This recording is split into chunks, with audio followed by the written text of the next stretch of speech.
field stripping of the Glock Model 44. Notice my hand wraps around the firearm, of which my thumb is underneath the tail and these fingers are around the slide. I'm simply going to pull back. You're going to hear a click.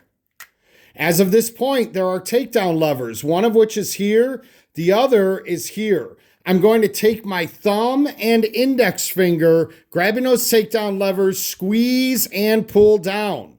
As of this point, my right hand is going to let go, my left hand let go, and I simply need to press the trigger. Slide comes forward, and firearm is now in a non-functioning state. Next would be the removal of the guide rod, of which my thumb pushes forward and lifts up. And then finally, the barrel.